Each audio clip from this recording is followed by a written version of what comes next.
नमस्कार छात्रों, स्वागत है आपका मेरे YouTube channel Datta reading point में।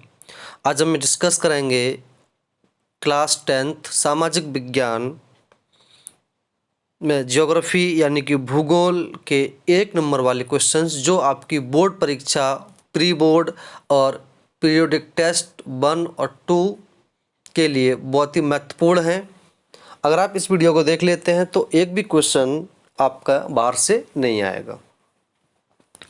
अगर आप चैनल पर नए हैं तो सबसे पहले आप इसे सब्सक्राइब कर लीजिए ताकि आपको 10th क्लास की सामाजिक विज्ञान के पूरी NCERT के 1 नंबर के, 3 नंबर के और 5 नंबर के पूरे क्वेश्चंस मिल सकें और आप अच्छे नंबर पा सकें। तो आज हम जो चैप्टर पढ़ने जा रहे हैं वो है एग्रीकल्चर। इसके बाद पढ़ेंगे विनिर्माण उद्योग। तो इस 2 चैप्टर के मोस्ट इम्पोर्टेंट जो 1 नंबर वाले क्वेश्चन है वो हम यहाँ पे सॉल्व करेंगे, देखेंगे। उसके बाद हम 3 नंबर वाले, फिर 5 नंबर वाले, फिर मैपिंग करेंगे ताकि आपका पूरा सिलेबस जो है 40 दिन के अंदर ख़त्म हो जाए। चलिए शुरू करते हैं। चैप्टर का नाम जो है वो है एग्रीकल्चर यानी कि कृषि। भारत में चावल पैदा करने वाले 2 राज्यों के नाम लिखिए। कौन कौन से हैं? पहला आपका है उत्तर प्रदेश, दूसरा आपका है आंध्र प्रदेश। अगर आपको कोई समस्या है तो आप उसे कमेंट बॉक्स में लिख सकते हैं। रबड़ उत्पादक राज्य का नाम लिखिए। तो रबड़ उत्पादक जो राज्य है वो कौन सा है? केरल राज्य है। केरल राज्य में सबसे अधिक रबड़ का उत्पादन किया जाता है। नेक्स्ट क्वेश्चन है रबी की फसलों के नाम लिखिए। अगर हम रबी की फसलों को डिस्क्राइब करें तो ऐसी फसलें जो अक्टूबर नवंबर में बोई जाती हैं और मार्च अप्रैल तक काट ली जाती हैं रबी की फसलें कहलाती हैं, जैसे गेहूँ, चना, मटर, जौ, सरसों आदि। ये सब जो है ये रबी की फसल है। खरीफ की बात करते हैं। खरीफ की फसलों के नाम लिखिए। ऐसी फसलें जो जून जुलाई में बोई जाती हैं और अक्टूबर तक काट ली जाती हैं खरीफ की फसलें कहलाती हैं। जैसे चावल हो गया, ज्वार, बाजरा, मक्का, कपास, जूट आदि। और जायद की फसलों के नाम लिखिए। यानी कि ऐसी फसलें जो मार्च अप्रैल में बोई जाती हैं और जून जुलाई तक काट ली जाती हैं, यानी कि पानी वाली फसलें। ऐसी फसलें जो मार्च अप्रैल में बोई जाती हैं और जून जुलाई तक काट ली जाती हैं, जैसे खीरा, ककड़ी, करेला, खरबूज, तरबूज आदि। ये सब जो है वो जायद की फसलें हैं। वहीं भारत में उगाए जाने वाले मोटे अनाज वाली फसलें कौन सी हैं? तो ज्वार हो गया, बाजरा हो गया, रागी हो गया आदि। तो ये जो क्वेश्चन हैं वो आपको 1-1 नंबर में पूछे जाते हैं। रोपड़ फसलों के नाम लिखिए। तो चाय, कॉफ़ी, रबड़, गन्ना, केला आदि ये कैसी फसलें हैं? ये रोपड़ फसलों के नाम से जानी जाती हैं। अगला है चकबंदी क्या है? बिखरी हुई कृषि जमीन को इकट्ठा करना, बिखरी हुई कृषि की जमीन को इकट्ठा करना, एक साथ मिला देना चकबंदी कहलाता है। जैसे मान लेते हैं किसी किसी खेत बिखरे होते हैं, उन सबों को एक साथ मिलाकर के उसे इकट्ठा कर देना चकबंदी कहलाता है। और कौन करता है? सरकार करती है इसको। अगला है श्वेत क्रांति क्या थी? दुग्ध उत्पादन में वृद्धि के लिए पशुओं की नस्ल को सुधारना। दूध का उत्पादन बढ़ जाए, इससे पशुओं की नस्ल को सुधारना श्वेत क्रांति कहलाती है। यानी कि इसका संबंध था दूध उत्पादन से या उस वृद्धि करना जिससे पशुओं की नस्ल को सुधारा जाए ताकि दूध में वृद्धि हो सके। वही है ऑपरेशन फ्लड का संबंध किससे है? तो ये आपका है किससे? श्वेत क्रांति से बताया गया अभी, दुग्ध उत्पादन से। रेशम उत्पादन के लिए रेशम के कीड़ों को पालना कृषि का कौन सा प्रकार कहलाता है? तो कहलाता है ये सेरीकल्चर। आप इसको हिंदी में भी देख सकते इस तरह से, सेरीकल्चर। वहीं कृषि किसे कहते हैं? भूमि के जोतने, बोने, फसलों को उगाने, पशुओं को पालने की कला को कृषि कहा जाता है। अगर आपको कोई समस्या है तो आप उसे कमेंट बॉक्स में लिख सकते हैं। अगर कोई क्वेश्चन समझ में आपको नहीं आ रहा, कोई प्रश्न, तो आप उसे कमेंट बॉक्स में लिख सकते हैं।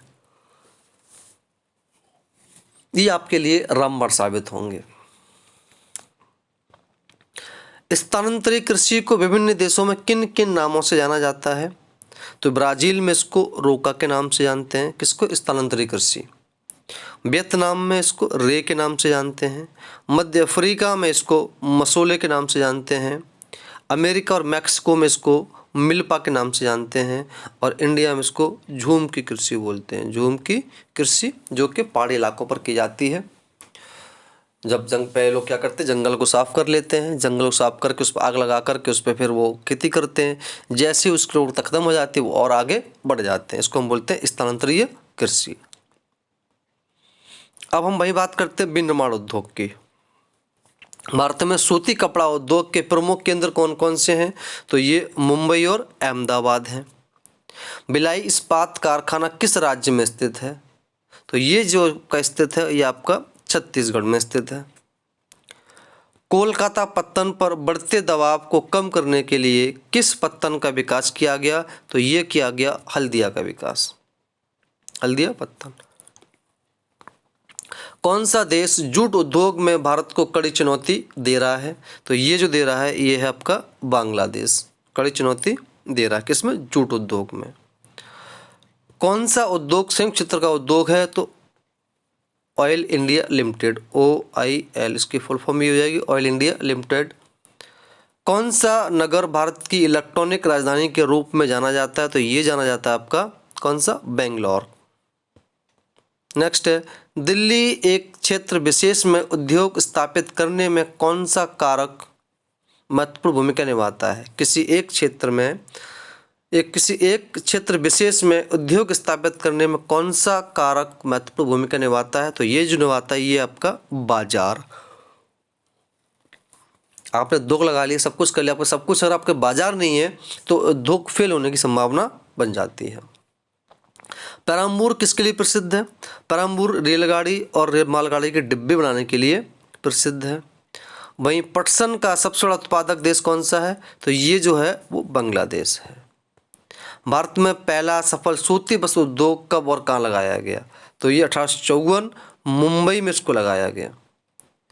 भारत का कौन सा इस्पात संयंत्र जर्मनी के सहयोग से स्थापित किया गया, तो ये किया गया राउरकेला के नाम से, उड़ीसा में। भारत में पहला सीमेंट उद्योग कब और कहाँ लगाया गया, तो ये 1904 में चेन्नई में लगाया गया। वायु प्रदूषण को बढ़ावा देने वाला उपयोग उद्योगों के नाम लिखिए, तो कौन कौन सा हो जाएगा, पर रसायन और कागज उद्योग।